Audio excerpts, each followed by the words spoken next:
Doctor గారు, నేను గుంటూరు నుంచి రాస్తున్నాను. నా వయసు 25 సంవత్సరాలు. నాకు శీఘ్రస్ఖలనం త్వరగా అయిపోతుంది.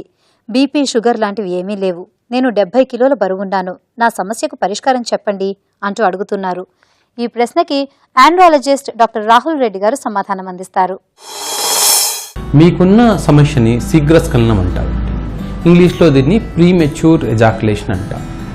ప్రీమెచ్యూర్ ఎజాక్యులేషన్ అంటే అంటే మీరు అనుకున్న టైం కన్నా ముందు మీ పార్ట్నర్ సాటిస్ఫై అయ్యే కన్నా ముందే ఎజాక్యులేట్ అయితే దాన్ని ప్రీమెచ్యూర్ ఎజాక్యులేషన్ అంటాం. ఇది 2 రకాలుగా ఉంటుంది. ఒకటి ప్రైమరీ ప్రీమెచ్యూర్ ఎజాక్యులేషన్ అంటాం, రెండోది సెకండరీ ప్రీమెచ్యూర్ ఎజాక్యులేషన్ అంటాం. ప్రైమరీ ప్రీమెచ్యూర్ ఎజాక్యులేషన్ అంటే మీ అలవాట్ల వల్ల, అంటే యంగ్ ఏజ్లో హస్తప్రయోగం స్టార్ట్ చేయడం వల్ల, యాంగ్జైటీ ఎక్కువగా ఉండడం వల్ల కానీ ఈ ప్రైమరీ ప్రీమెచ్యూర్ ఎజాక్యులేషన్ అనేది వస్తుంది.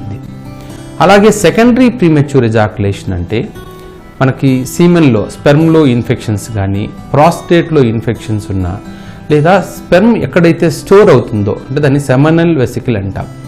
దాన్ని సెమినల్ వెసికల్లో ఇన్ఫెక్షన్ ఉన్నా దీన్ని ఆ ఇన్ఫెక్షన్ వల్ల వచ్చే శీఘ్రస్ఖలనాన్ని సెకండరీ ప్రీమెచ్యూర్ ఎజాక్యులేషన్ అంటాం. కానీ హార్మోన్ల వల్ల కానీ లేదా వేరే మీరు లావుగా ఉండడం వల్ల కానీ శీఘ్రస్ఖలనం అవడం జరగదు.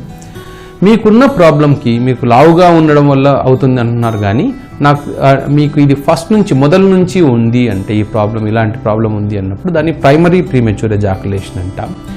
ప్రైమరీ ప్రీమెచ్యూర్ ఎజాక్యులేషన్ని చాలా సులభంగా టాబ్లెట్స్తోనే తగ్గించండి. అదే సెకండరీ ప్రీమెచ్యూర్ ఎజాక్యులేషన్ ఉంటే దానికి మొదట కొన్ని పరీక్షలు చేసి ఆ పరీక్షను తగ్గట్టు మీకు ట్రీట్మెంట్ ఇవ్వాల్సి ఉంటుంది.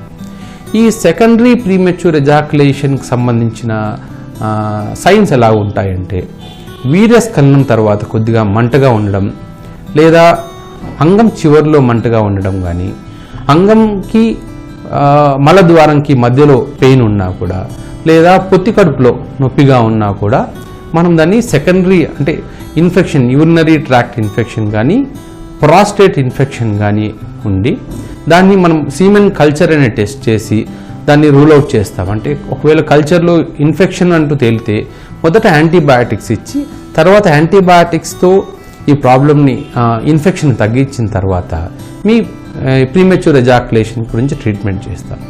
మీరు భయపడాల్సిన అవసరం లేదండి. ఇది చాలా సులభమైన సమస్య.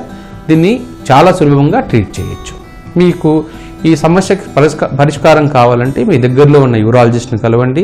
వాళ్ళు ఇది ఎటువంటి సమస్య అని డిసైడ్ చేసి ఇది ప్రైమరీ ప్రీమెచ్యూర్ ఎజాక్యులేషనా, సెకండరీ ప్రీమెచ్యూర్ ఎజాక్యులేషనా అని డిసైడ్ చేసి, అంటే డయాగ్నోస్ చేసి మీకు దానికి పరిష్కారం చెప్తారు.